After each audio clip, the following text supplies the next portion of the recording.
Hello students, मैं शनवानी। Last video में मैंने आप लोगों को बोला था कि ये मेरी लास्ट इंट्रोडक्शन की वीडियो है अकाउंट्स के अंदर ना। तो अब अपन जो बात करेंगे नेक्स्ट स्टेप, यानी एक नए पड़ाव पे चल रहे हैं हम। मैंने आप लोगों को अकाउंटिंग, अकाउंटेंसी और अकाउंटिंग के जो बेसिक कंसेप्ट था, बेसिक कंसेप्ट जो मेन जो वर्ड्स थे जिससे जो अकाउंट से जुड़ने के लिए जरूरी है, वो मैंने आप लोगों को सारे बता दिए। अब मैं आपको ले जा रहा हूं अकाउंटिंग प्रोसेस पे। मैंने आपको क्या बताया था? अकाउंटिंग बताया था और अकाउंटिंग के 3 मेथड्स बताए थे। ठीक है, कौन कौन सा बताया था? फर्स्ट बताया था इकेरा लेखा पद्धति, दूसरा बताया था द्विपक्षीय लेखा पद्धति, या कौन सी वो दोहरा लेखा पद्धति। ठीक है, और तीसरा मैंने आपको बताया महाजनी या भारतीय बही खाता पद्धति। तो अब जो ये मैंने आप तीनों को बताए थे अकाउंटिंग मेथड्स, ठीक है, और इसमें से मैंने आपको सर्वश्रेष्ठ पद्धति बताई थी। कौन सी बताई थी सर्वश्रेष्ठ पद्धति? दोहरा लेखा पद्धति।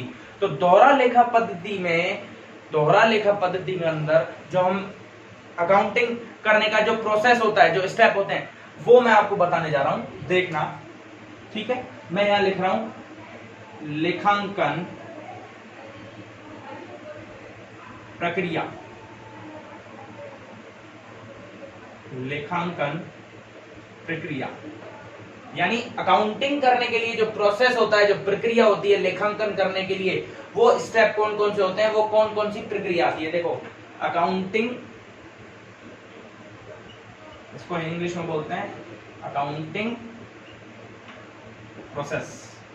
ठीक है, मैं आपको बताने जा रहा हूं। देखो, इसमें कुछ स्टेप होते हैं। ठीक है, मैं फर्स्ट इसमें स्टेप फर्स्ट होता है जनरल प्रविष्टि। ठीक है, इसको बोलते हैं जर्नल एंट्री। ठीक है, दूसरा स्टेप नंबर सेकंड होता है खाता बही, यानी लेजर। क्या होता है? लेजर। तीसरा तलपट, यानी ट्रायल बैलेंस। और लास्ट जो स्टेप होता है चौथा, इसमें 3 पॉइंट आते हैं, trading account, comma P&L account, और कॉमा बैलेंस शीट। ठीक है, कौन कौन सा? जनरल प्रविष्टि, फर्स्ट स्टेप कौन सा? जनरल प्रविष्टि यानी जनरल एंट्री। दूसरा है खाता बही यानी लेजर। तीसरा है तलपट यानी ट्रायल बैलेंस, और चौथा है ट्रेडिंग अकाउंट, P&L अकाउंट और बैलेंस शीट। इसको मैं हिंदी में अगर बोलूं तो ट्रेडिंग अकाउंट को बोलते हैं व्यापार खाता। क्या बोलते हैं? व्यापार खाता। P&L अकाउंट को बोलते हैं लाभ हानि खाता। लाभ हानि खाता यानी प्रॉफिट एंड लॉस अकाउंट, और इसको बोलते हैं चिट्ठा। क्या बोलते हैं? चिट्ठा। ठीक है, अकाउंटिंग प्रोसेस मैंने आपको बता रहा हूं। पहला अकाउंटिंग प्रोसेस में पहला स्टेप कौन सा है? जनरल प्रविष्टि। पहला टॉपिक कौन सा है? पहला स्टेप जनरल प्रविष्टि यानी जनरल एंट्री। दूसरा होता है लेजर, खाता बही।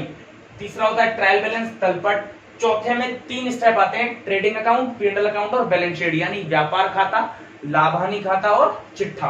ठीक है, ये स्टेप होते हैं अकाउंटिंग प्रोसेस के। सबसे पहले जो अपन स्टेप पढ़ेंगे वो पढ़ेंगे जनरल प्रविष्टि।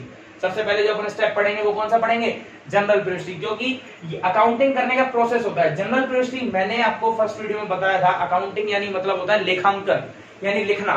तो जनरल प्रविष्टि जो स्टेप है, इसमें हम व्यवहारों को क्या करते हैं? लिखते हैं, नोट करते हैं। ठीक है, खाता बही में हम क्या करते हैं? व्यवहारों को डिस्ट्रीब्यूट करते हैं, यानी अलग अलग कर देते हैं। तलपट में हम खातों को समराइज करते हैं, यानी जो भी खाते होते हैं उनके सबके जो शेष होते हैं, जो बैलेंस होते हैं, यानी अमाउंट होते हैं, वो सब लिखे जाते हैं तलपट के अंदर।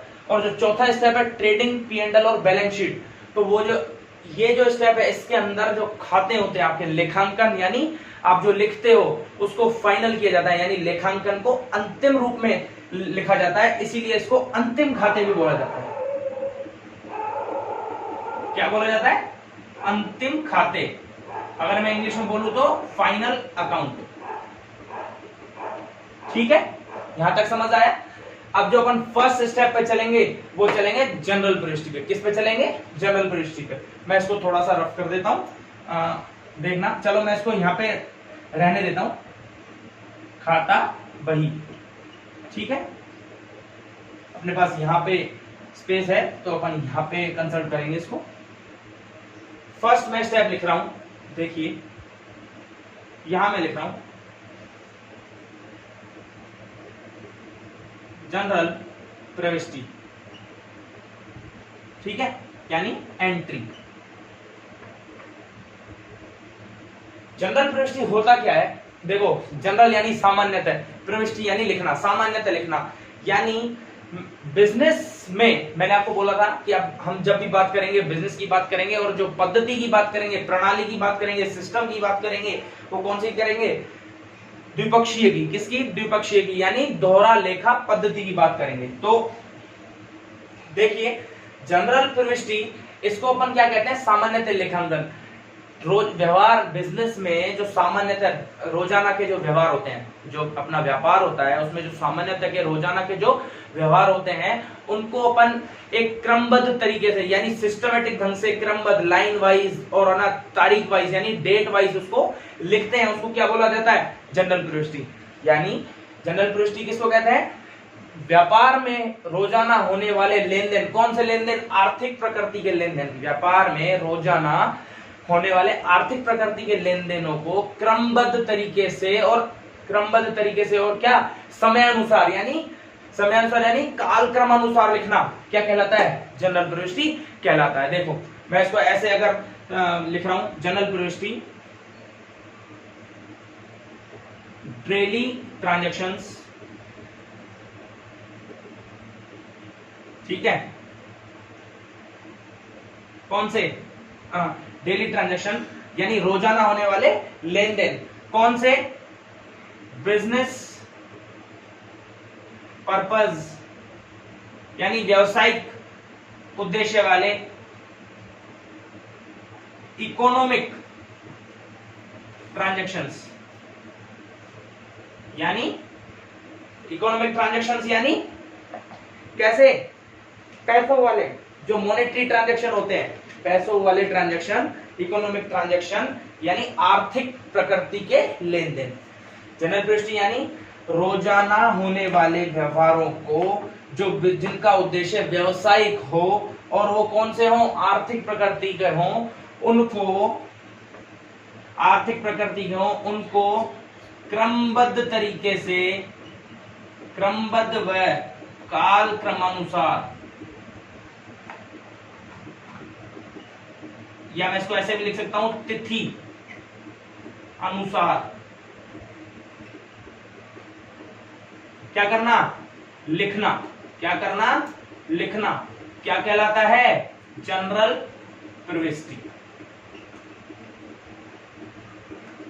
ठीक है, यानी डेली होने वाले लेन देनों को जो जिनका उद्देश्य व्यवसायिक हो और वह आर्थिक प्रकृति के हो, उनको कालक्रमानुसार व सिस्टमेटिक तरीके से, क्रमबद्ध तरीके से लिखना क्या कहलाता है? जनरल प्रविष्टि कहलाता है। अब आप कहोगे सर जनरल प्रविष्टि तो कहलाता है, अब ये बताओ कि जनरल प्रविष्टि होती कैसे है? अब अपन जो आगे बात करेंगे वो खाता बही की बात नहीं करेंगे। अब जो जनरल प्रविष्टि का जो कंसेप्ट है पूरा, कि जनरल प्रविष्टि होती कैसे है, उसके बारे में पूरा अपन बात करेंगे। ठीक है, और जो जनरल प्रविष्टि के बारे में अपन बात करेंगे, मैंने आप लोगों को क्या बताया? जनरल प्रविष्टि। ठीक है, अब जो अपन बात करेंगे आगे, हमेशा नहीं, आगे जो अपन बात करेंगे वो जनरल प्रविष्टि की बात करेंगे कि जनरल प्रविष्टि कैसे लिखी जाती है, कैसे बनाई जाती है, ये सारी चीजें पढ़ेंगे। इससे पहले मैं आपको जनरल प्रविष्टि का प्रारूप बता रहा हूं। क्या बता रहा हूं? जनरल प्रविष्टि का प्रारूप। ठीक है, या इसको अपन ऐसे भी बोल सकते हैं, जनरल का प्रारूप। यानी मतलब जनरल एंट्री जिसमें लिखी जाती है, जनरल प्रविष्टि जिसमें दर्ज की जाती है, जिस बही में लिखी जाती है। ठीक है, लेखांकन यानी क्या होता है, अकाउंटिंग यानी लिखना, तो लिखेंगे कहाँ पे, वो एक बही होती है, क्या बोलते हैं, बही यानी बुक होती है, उसका प्रारूप क्या है जिसमें अपन जनरल प्रविष्टि को लिखते हैं, जनरल का प्रारूप, ठीक है, इसको मैं ब्रैकेट में लिख रहा हूं, बही का, उसका प्रारूप क्या है, किस तरीके की बही में अपन एंट्री करेंगे, किस तरीके की बुक में अपन जनरल प्रविष्टि को लिखेंगे, मैं वो बता रहा हूं आपको। देखिए मान लीजिए ये आप लोगों का कॉपी का पेज है, ठीक है, यहां तक सबसे पहला कॉलम आता है डेट का, इसका कॉलम आता है डेट का, दूसरा बड़ा कॉलम आता है पर्टिकुलर, इसका आता है पर्टिकुलर, एक छोटा कॉलम आता है एलएफ, और दो आते हैं अमाउंट के कॉलम, जिसको बोला जाता है डेबिट और क्रेडिट, इन दोनों कॉलमों को अमाउंट का कॉलम बोला जाता है, ठीक है, किसका कॉलम बोला जाता है, अमाउंट का कॉलम। देखिए जनरल एंट्री, जनरल प्रविष्टि जिस बही में हम दर्ज करेंगे उसको क्या बोला जाता है, जनरल, क्या बोला जाता है, जनरल, ठीक है। अब इसमें लिखा कैसे जाता है, ये जनरल, मान लीजिए ये आप लोगों की कॉपी का एक पेज है, तो ये एक होता है डेट का कॉलम, मैंने आपको जब उसकी परिभाषा बताई जनरल प्रविष्टि करने की, तो मैंने आपको क्या बताई, रोजाना होने वाले लेन देनों को क्रमबद्ध तरीके से समय अनुसार या काल क्रमानुसार लिखना, तो काल क्रमानुसार यानी अर्थात डेट वाइज हो गया कि नहीं हो गया। तो ये पर्टिकुलर यानी जो अपन प्रविष्टि लिखेंगे ना, प्रविष्टि वो यहां पे लिखेंगे, प्रविष्टि लिखी कैसे जाती है, ठीक है। एलएफ होता है, एलएफ एक कॉलम होता है, ठीक है, इसकी अपन बाद में बात करेंगे, ये एक सिर्फ प्रारूप का भाग है, इसमें कुछ नहीं लिखा जाता है। और debit and credit, debit and credit क्या होता है, जिसमें अमाउंट लिखे जाते हैं, मैंने आपको बताया था, हम अब जब भी बात करेंगे डबल अकाउंटिंग सिस्टम की बात करेंगे, डबल अकाउंटिंग सिस्टम में दो पक्ष प्रभावित होते हैं, पहला नाम तो दूसरा जमा, पहला डेबिट तो दूसरा क्रेडिट, एक नाम तो दूसरा जमा, एक डीआर तो दूसरा सीआर, मैंने ये बताया था। तो ये उसके दो भाग हैं, दोहरा लेखा पद्धति में हमेशा दो पक्ष प्रभावित होते हैं, पहला नाम तो दूसरा जमा, तो ये वो दोनों पक्ष है, पहला डेबिट और दूसरा क्रेडिट, ठीक है। इसके बाद अपन जनरल प्रविष्टि कैसे दर्ज की जाती है, उसके लिए आगे जो भी पढ़ना है वो अपन अगली वीडियो में पढ़ेंगे।